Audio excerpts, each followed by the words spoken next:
cada día peor. A ver, la pensión nos ha subido muy poco y lo demás sube mucho. Ha subido la harina, el gasóleo, el transporte, que claro, aquí lo tienen que traer. Al final, pues el consumidor final es el que paga, claro. Hola, ¿cómo están? Sigue subiendo todo y la guerra le ha dado un envite más a los precios. El IPC de marzo se dispara hasta casi el 10%.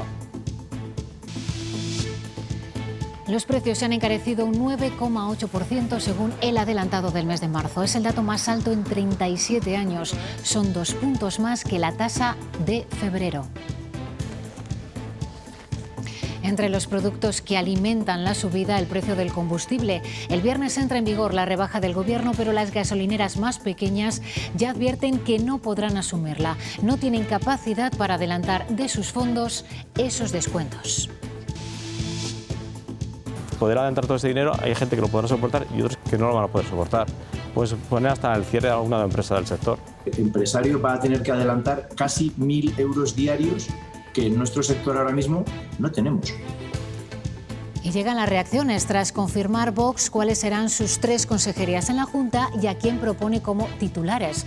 Los sindicatos anticipan más que tensiones en materia de empleo. El trato ha sido muy cercano. El problema, y así se lo hemos transmitido, es las políticas a aplicar. Nos declaran enemigos de España y por lo tanto las posibilidades de avanzar, de negociar, son casi ninguna. En un pleno con muchos otros asuntos de relevancia, como el último Consejo Europeo, el presidente Sánchez ha defendido la nueva etapa en las relaciones con Marruecos. No ha convencido a la oposición, Sara Ayuso. ¿Y cuál ha sido la respuesta de sus socios de gobierno? Pues Pablo Echenique ha calificado esta nueva estrategia en el conflicto del Sáhara como lamentable y poco compartida. De hecho, ha dicho que esta crítica llega, eso sí, desde la lealtad como socios. Para el presidente del Gobierno no existe tal cambio, se trata tan solo de un nuevo paso en el camino. De contribuir a la superación para un conflicto enquistado. Tratando de cerrar una crisis ha provocado 3. Es una afrenta para España. Porque una manera de cuidar la coalición es cuando tenemos una discrepancia, decirlo. Ah, no es 7, vale. Entonces, ¿cuál es? 6. 6.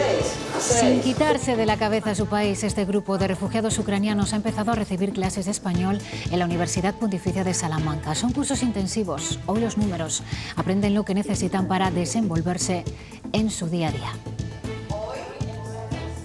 Los vientos son los responsables del descenso en las temperaturas que ya estamos notando y que va a seguir, Eduardo. Así es, Alejandra, ya estamos notando ese descenso de los mercurios, hoy máximas entre 2 y 5 grados, más bajas que las de ayer. Mañana seguirán bajando, dándonos un ambiente de pleno invierno. Y el pronóstico para esta tarde nos habla todavía de algunas lloviznas en puntos del extremo norte y de la mitad este. Conforme avance la tarde, apertura de claros desde el oeste y temperaturas máximas que ya van bajando. En Ávila y en Segovia nos quedaremos por debajo de los 10 grados. Es motivo de orgullo para los segovianos, uno de los monumentos más visitados de España y uno de los más antiguos. Y ahí está la noticia, casi 2000 años conviviendo con él y ahora la ciudad descubre que le faltaba por conocer un detalle, de 1 centímetro nada más.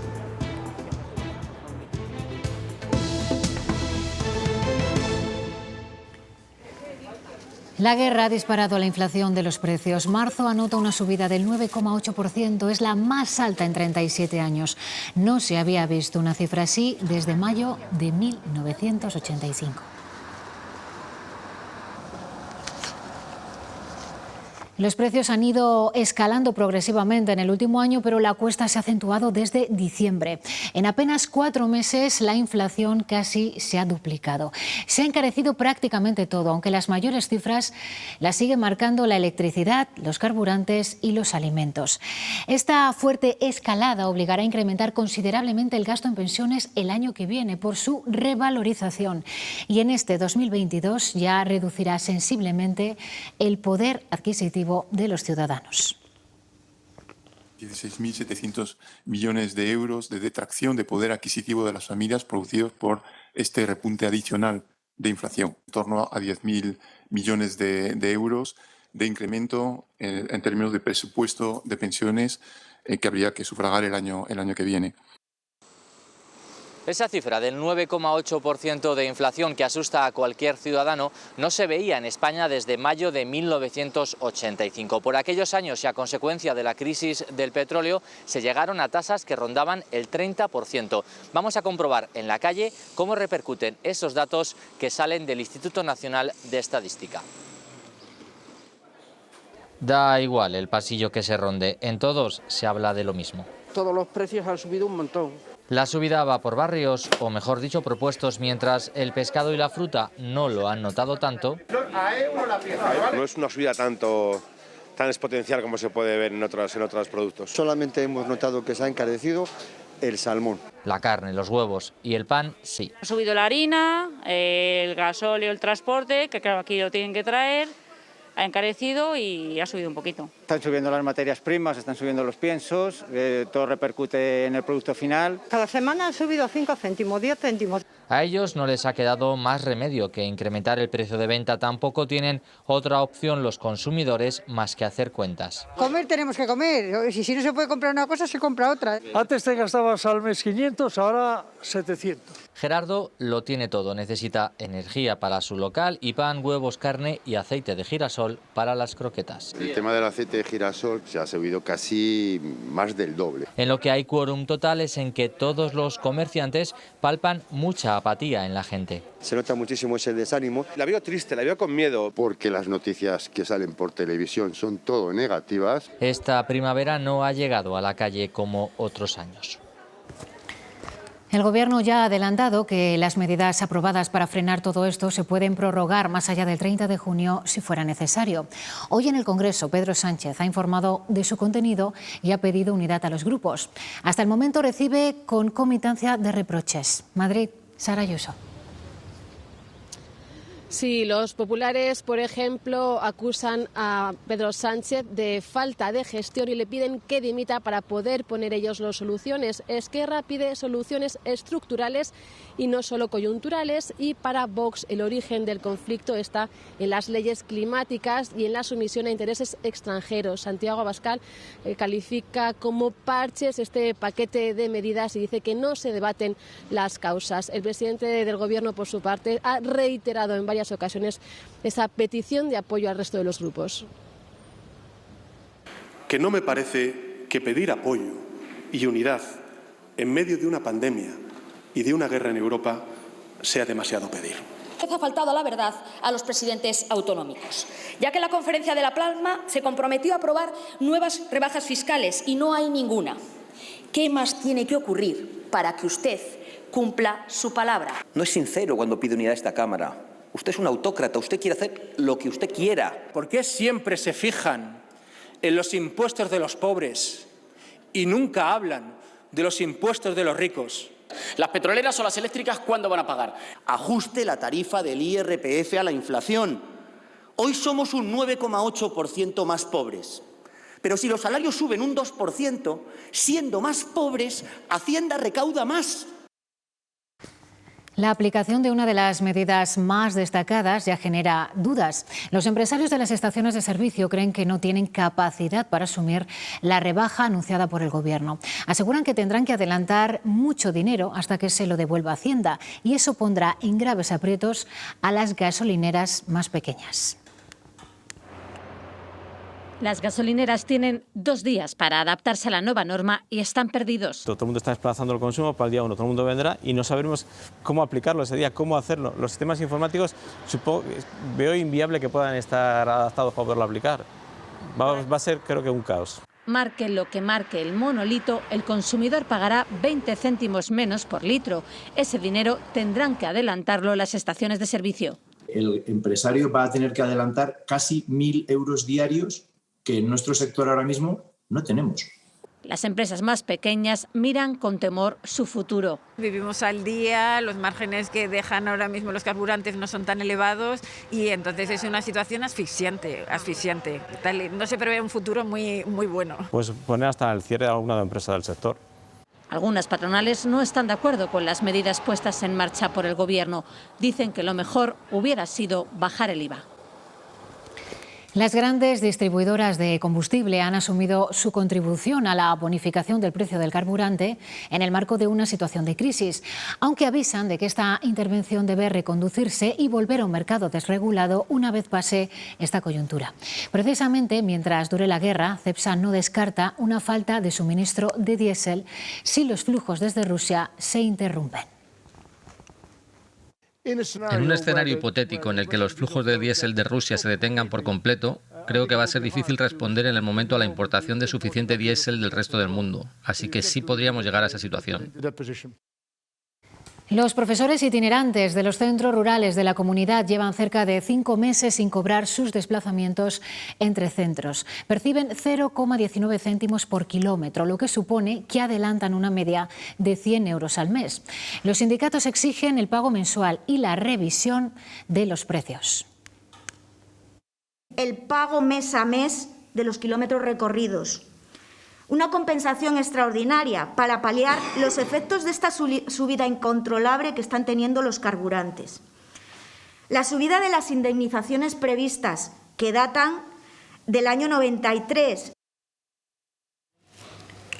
Y los supermercados podrán limitar de forma legal las compras de productos para evitar el desabastecimiento. Será por tiempo limitado y en situaciones extraordinarias que lo justifiquen. El Gobierno ha modificado la ley del comercio minorista para que sea posible esta limitación. Es una de las medidas aprobadas por el Ejecutivo dentro del plan de choque por la guerra de Ucrania. Y mañana tendrá pleno vigor la reforma laboral. Sobre ella se ha hablado en estas jornadas organizadas por la Asociación para el Progreso de la Dirección y ADECO. En ellas han participado, entre otros, los agentes sociales para hablar del papel de los sindicatos y el impacto para las empresas. UGT y comisiones obreras abogan porque los trabajadores no pierdan poder adquisitivo. Desde COE valoran así el incremento de la contratación indefinida. Debemos valorarlo positivamente, pero al mismo tiempo no podemos compartir el optimismo del Gobierno en el sentido que dicho incremento sea fruto de la reforma laboral. Para nosotros lo más importante, igual que para la patronal, supongo, es que el trabajador no pierda poder adquisitivo, no en cuanto a qué subida tiene que tener, sino que no tenga poder adquisitivo. Nosotros vamos a trabajar porque los salarios se protejan a través de una cláusula de revisión, que sea al final del mandato, de los 3 años del acuerdo, o alguna fórmula que nos permita mantener el poder adquisitivo. La nueva reforma laboral quiere acabar con la alta temporalidad en España. Limita el número de contratos temporales, elimina de nuestro ordenamiento jurídico el contrato por obra, que era un contrato al que recurrían mucho las empresas. Y pone sobre la mesa 2 únicas situaciones para ser eventual, por circunstancias puntuales de la producción o por sustitución. En el primer caso, son 6 meses, ampliable en caso de que el convenio colectivo sectorial te lo permita hasta 1 año, y en el caso de las previsibles son 90 días, pero no seguidos. Para quien intente hacer trampas, se endurecen las multas. A esta infracción por trabajador con contrato mal hecho se le establece una cuantía de 1.000 a 10.000 euros de multa por cada trabajador, que es un salto, digamos, por un lado cualitativo y por otro lado cuantitativo muy importante. La idea es potenciar también el contrato fijo discontinuo. Una modalidad contractual que lleva tiempo existiendo, o sea que en España era algo que se utilizaba de forma bastante residual. Y habrá 2 tipos de contratos de formación, uno dual y otro para la obtención de práctica profesional. Además, se crea uno específico para la construcción. Cuando la obra acabe, la empresa deberá recolocar al empleado en otra obra. Hasta que no sea posible esa recolocación, pues ya se podría ir a una extinción indemnizada. Y entran en vigor los nuevos límites de encadenamiento de contratos. Si una persona lleva más de 18 meses en el puesto, pasará a ser fijo.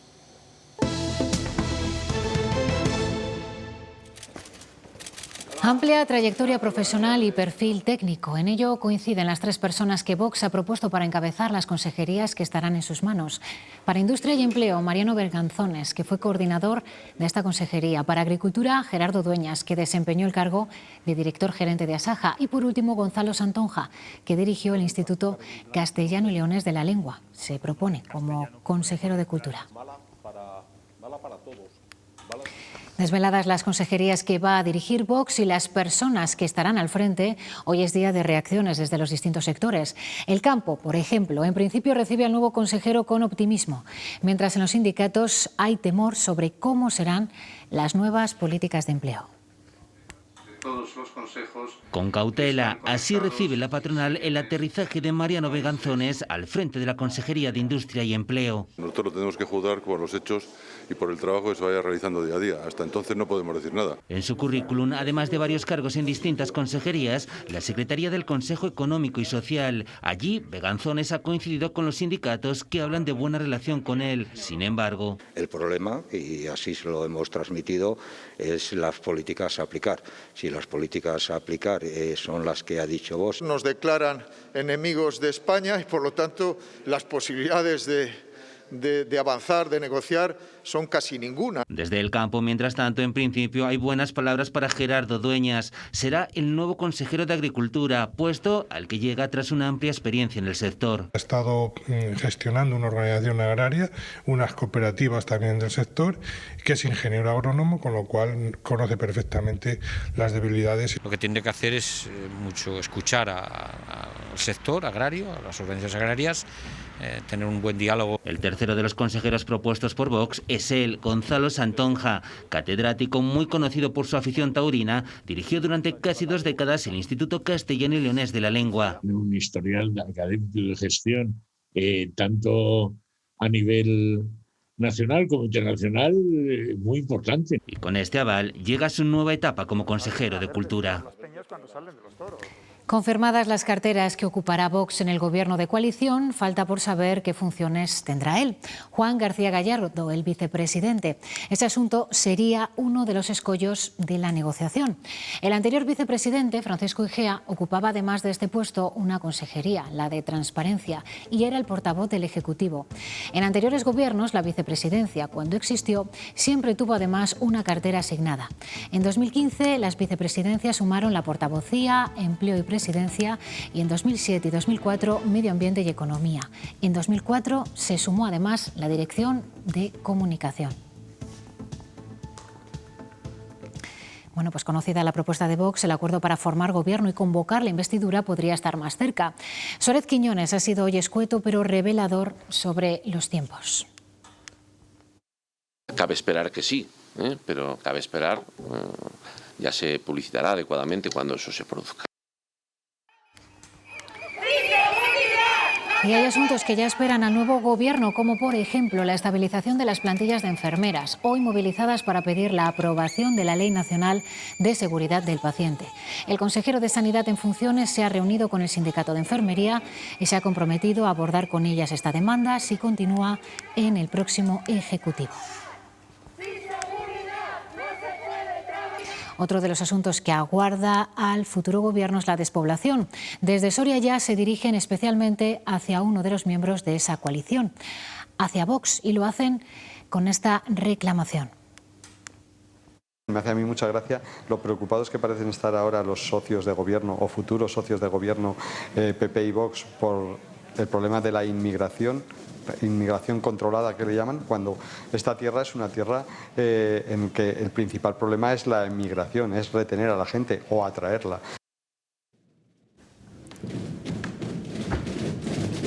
Soria ya fue uno de los exponentes de esta manifestación de la España vaciada, de la que mañana se cumplen precisamente 3 años y que volverá a sacar a la calle a los colectivos que la conforman para insistir en los retos que quedan pendientes, como la emigración de los jóvenes. Coincidiendo con este aniversario, en el Senado se ha presentado un estudio que mide los avances conseguidos.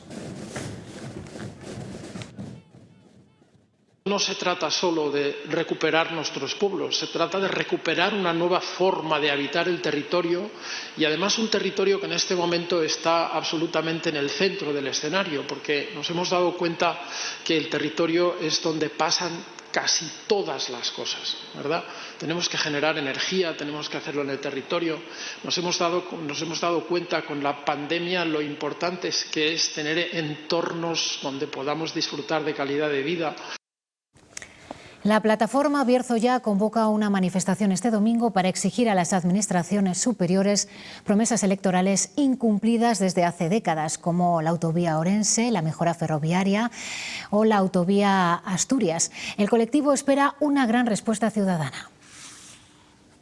Es el último cartucho que tenemos en la recámara. Yo creo que intentaremos que la gente salga y que crea o que piense de alguna manera que si no salimos esto se va al garete en un momento dado.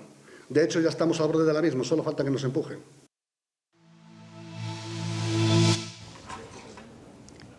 En esta jornada, el rector de la Universidad de Salamanca, Ricardo Rivero, ha visitado el campus abulense, donde ha querido lanzar un mensaje. Se necesitan ingenieros. Desde la institución salmantina aseguran contar con una amplia oferta de grados, experiencia formativa, además de trato cercano con el alumnado, para poder acoger a todos aquellos que el próximo mes de septiembre quieran estudiar una ingeniería. Entre sus 4 campus suman 2.000 estudiantes cursando estas titulaciones. Y dentro del ámbito educativo, en la jornada de ayer, el ministro de Universidades mantuvo un encuentro con la conferencia de rectores. Ricardo Rivero confía en que en esa cita, a la cual no fue llamado, se haya tratado la situación a la que ahora se enfrentan los investigadores de las universidades, con contrato de obra y servicio, ante la nueva reforma laboral. Esto es un problema que se ha generado, que las soluciones que se han ofrecido hasta ahora no satisfacen las necesidades de gestión de los grupos de investigación y de las universidades, y ya la semana pasada el presidente de la CRUE envió una carta en el sentido de que necesitábamos una solución adaptada a las necesidades de contratación de los jóvenes investigadores. Y de acuerdo a lo que publica El Mundo Diario de Castilla y León, habría aparecido el CD que obligó a suspender hace 2 semanas el juicio de la Perla Negra. La letrada del Juzgado de Instrucción número 2 ya se lo habría remitido a las partes. Al parecer, este CD contiene información relativa a Begoña Hernández, ex viceconsejera de Economía y una de las acusadas en este proceso.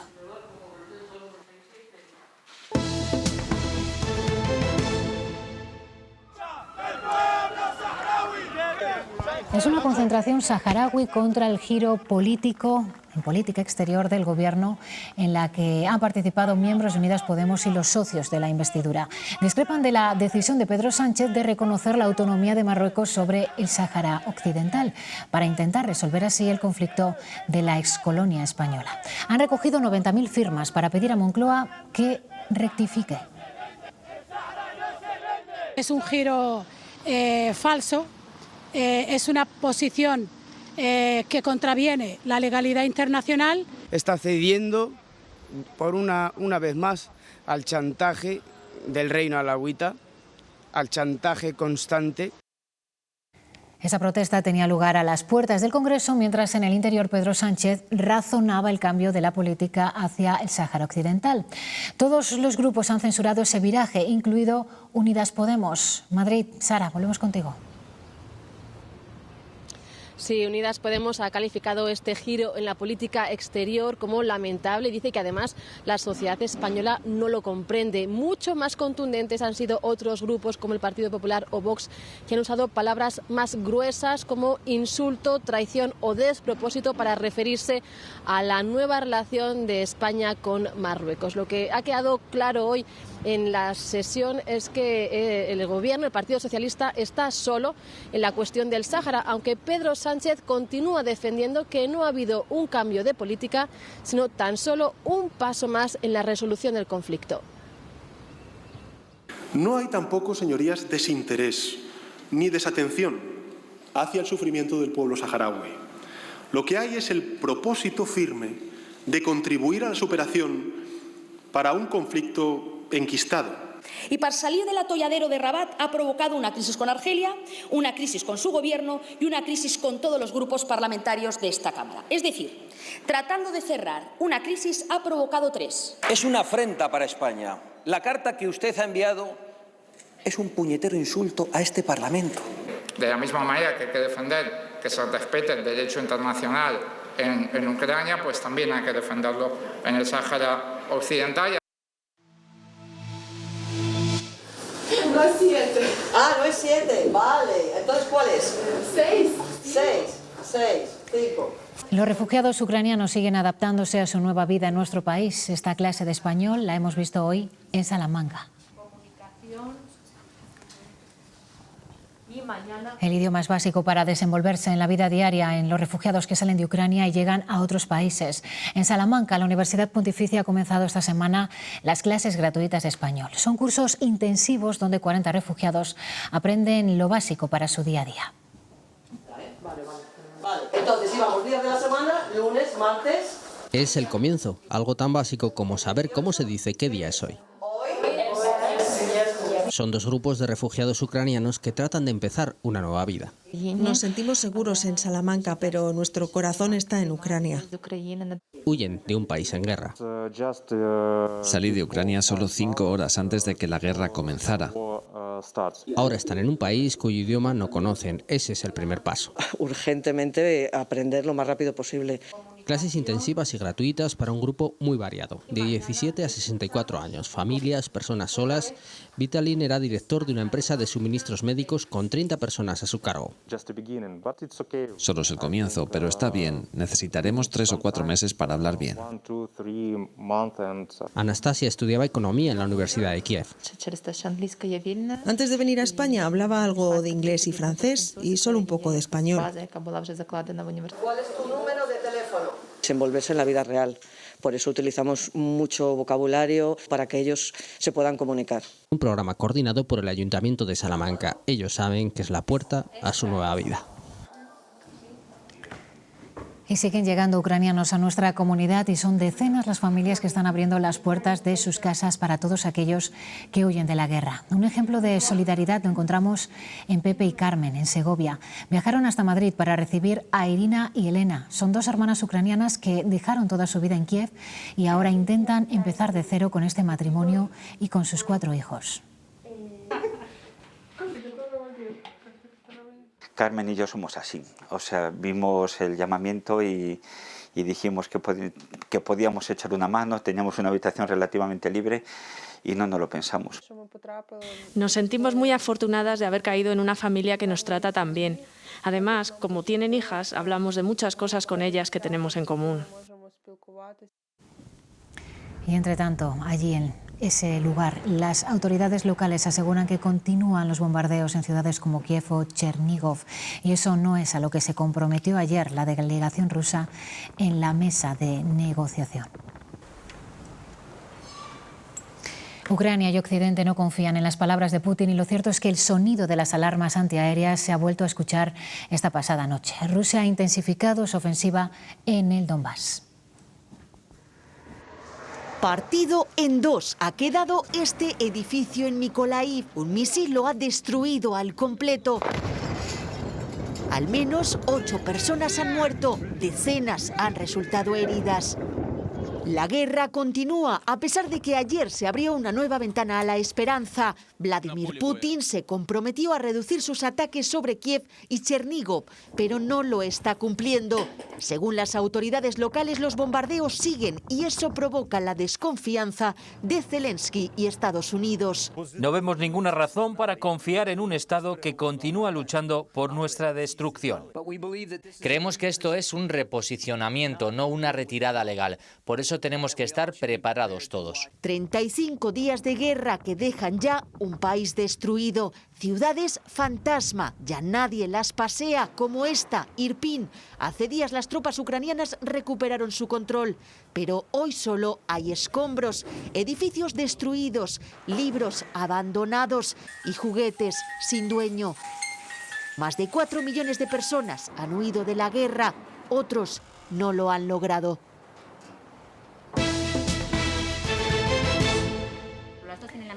Las ventas de los test de antígenos han caído en picado en los últimos meses. Lejos quedaron las búsquedas imposibles de farmacia en farmacia que veíamos en Navidad por falta de abastecimiento y por la alta demanda. Actualmente que el virus se haya gripalizado hace que sean cada vez menos los que se hacen este tipo de pruebas en su casa. Pues mira, este sería el de saliva, que es con... Se ha notado que ha bajado muchísimo la venta de test, sobre todo también en Navidad hubo un pico de COVID, entonces ahí se vendieron muchísimos, encima había desabastecimientos y se notaba mucho además la urgencia de la gente por conseguir los test. Ahora que todos tenemos test ya, ha bajado muchísimo, ha bajado casi a un 5% de lo que se vendía. Y hoy les contamos la historia de Said Mohamed. Consiguió salvar la vida a un joven en Valladolid que se arrojó este lunes al río Pisuerga. Un joven de 24 años estuvo a punto de morir ahogado el pasado lunes por la noche tras arrojarse a las aguas del Pisuerga. Said Mohamed no dudó en saltar a su rescate.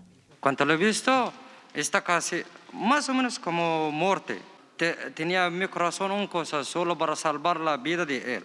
El Ayuntamiento de Valladolid le ha rendido homenaje. Nosotros queríamos que estuviera hoy aquí porque creemos que es importante poner el acento en los aspectos positivos que tiene la inmigración en nuestro país, y este es uno de ellos. Said es un joven inmigrante sin recursos de 22 años que duerme en el albergue municipal. Con tan solo 14 decidió dejar atrás su país de origen, Eritrea, para buscar un futuro mejor. Venía a este país para hacer cosas bien, ayudar a mi familia.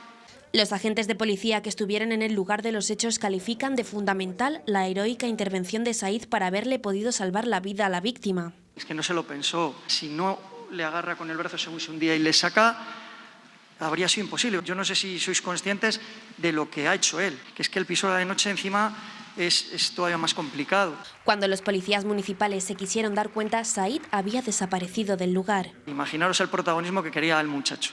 Así que, vamos, increíble. Por su parte, vamos, no, para nosotros ha sido...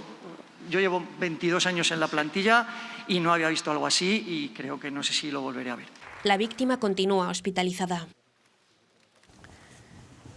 Desmantelan una pelea ilegal de gallos del barrio de Las Flores, en Valladolid. La Policía Nacional localizó la nave en la que había 60 personas realizando apuestas. Tenían en su poder 37 gallos y 4 gallinas con heridas. Al propietario del local, de 38 años y sin antecedentes policiales, se le ha imputado un presunto delito leve de maltrato animal.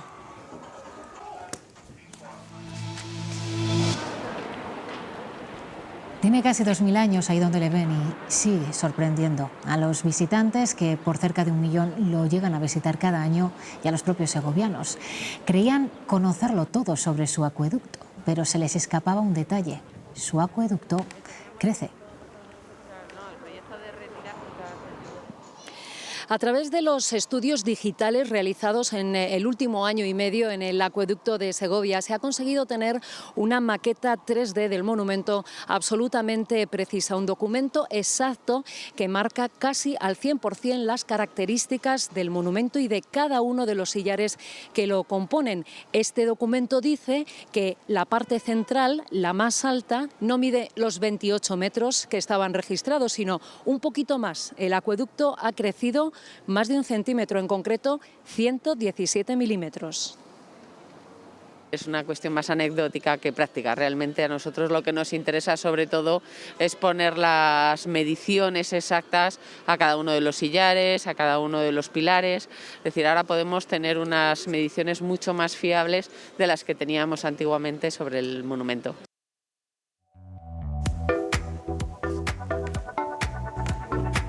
La palabra kinky tiene connotaciones negativas, pero es de ese entorno de donde parte el artista Álvaro Perote para crear las piezas que están viendo y que componen una nueva exposición en la Hospedería Fonseca de Salamanca. De los materiales con poco valor logra crear obras artísticas en la muestra titulada Poemario Neokinky. Una moto vieja o un bidón de gasolina se convierten en una instalación creativa o en un cuadro abstracto.